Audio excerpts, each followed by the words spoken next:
ছিল না। আমি 2014 সাল থেকে ইসলামী ছাত্র শিবিরের সাথে কাজ করি। সেই লক্ষ্মীপুর মাদ্রাসায় যখন পড়াশোনা করি তখন আমার ছাত্র শিবিরের সাথে যাত্রা শুরু। আজকে 2025, গত কয়েকদিন আগে আমি ছাত্র শিবির থেকে বিদায় নিয়েছি। এখন বাংলাদেশ জামায়াত ইসলামের সাথে কাজ করব।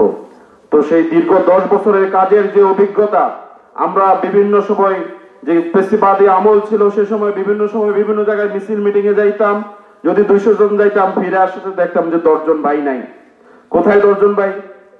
গ্রেফতার হয়ে গিয়েছে।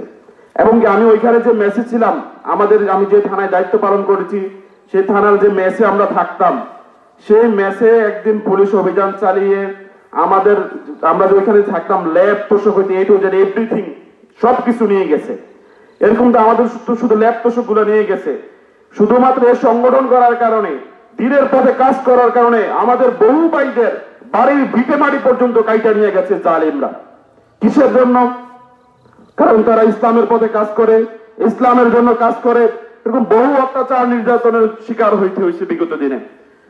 সেটা তো আজকের ধারাবাহিকতা নয়, সেটা সেই 1400-1500 বছর আগে হযরত মুহাম্মদ মুস্তাফা সাল্লাল্লাহু আলাইহি সাল্লাম তৎকালীন আরবের অন্ধকার সমাজে যখন ইসলামের দাওয়াত দিলেন, কালিমার দাওয়াত দিলেন, তখন ওনার আশেপাশের মানুষ সেই তো সবাই আগে ওনার শত্রুতা শুরু করেছে না?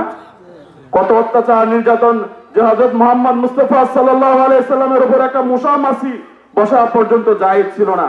সেই হযরত মুহাম্মদ মুস্তাফা সাল্লাল্লাহু আলাইহি সাল্লামের দাঁত মোবারক শহীদ হয় নাই? উহুদের ময়দানে হযরত মুহাম্মদ মুস্তাফা সাল্লাল্লাহু আলাইহি সাল্লামের রক্ত ঝরে নাই? এত অত্যাচার নির্যাতন, রক্ত পিচ্ছিল পথের উপর দিয়ে ইসলাম এই পর্যন্ত এসে পৌঁছেছে।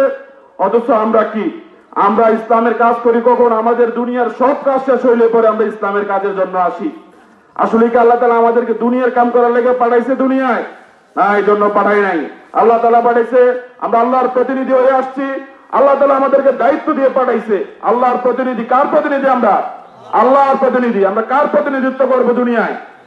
আগে আল্লাহর কাজ করব। কাজ করে সময় থাকলে, বা শুধু এই যে বাইচা থাকতে হবে, তো আমাদের বাইচা থাকার জন্য যতটুকু কাজ করা, আমাদের তো পেটও লাগবে, পেটের খাবার দিতে হবে না? ওই খাবারের জন্য, বাইচা থাকার জন্য যতটুকু দরকার ততটুকু, আর বাকিটুকু কি? আল্লাহর পথে কাজ করতে হবে। অথচ আমরা কি করি? দুনিয়ার সব কাজ চাইলে আল্লাহর একটু সময় দিতে আসি। এমন বিষয়টা এমনই তো হচ্ছে। এমন হওয়ার কোনো সুযোগ নেই, কারণ আমার প্রত্যেকটি সময় প্রত্যেকটি কাজের হিসাব আল্লাহর কাছে দিতে হবে। তো আমি আমার উপস্থিত সকলের প্রতি আহ্বান রাখবো, আগামী দিনে, আগামী জাতীয় সংসদ নির্বাচনে আপনারা আমরা যে স্লোগান আল্লাহর আইন চাই, সব লোককে শাসন চাই, আপনারা তো সেটা চান। তো আপনাদের প্রতি আহ্বান থাকবে, আগামী জাতীয় নির্বাচনে আপনারা আপনাদের এখানকার যিনি কোরআনের প্রার্থী হয়ে আসবেন, বাংলাদেশ জামায়াত ইসলামের প্রার্থী হয়ে আসবেন, যিনারা নির্বাচিত হইলে পরে দেশে আল্লাহর আইন চালু হবে, আপনারা তাদেরকে নির্বাচিত করবেন। আপনাদের কাছে আমি সে আহ্বান রাখবো, আপনারা দোয়া করবেন। ইনশাআল্লাহ আমরা অনেক দূর আগে যাবো, কারণ ইসলাম কখনো থাইমা থাকে না। ইসলামের বিজয় অনিবার্য। আমরা যদি ইসলামের সাথে থাকি তাহলে আমরাও বিজয়ের কাতারে থাকবো, আর নাইলে আমরা পিছিয়ে যাবো। ইসলাম ছাড়া আমাদের অন্য কোনো পথ নাই। আসসালামু আলাইকুম ওয়া রাহমাতুল্লাহ।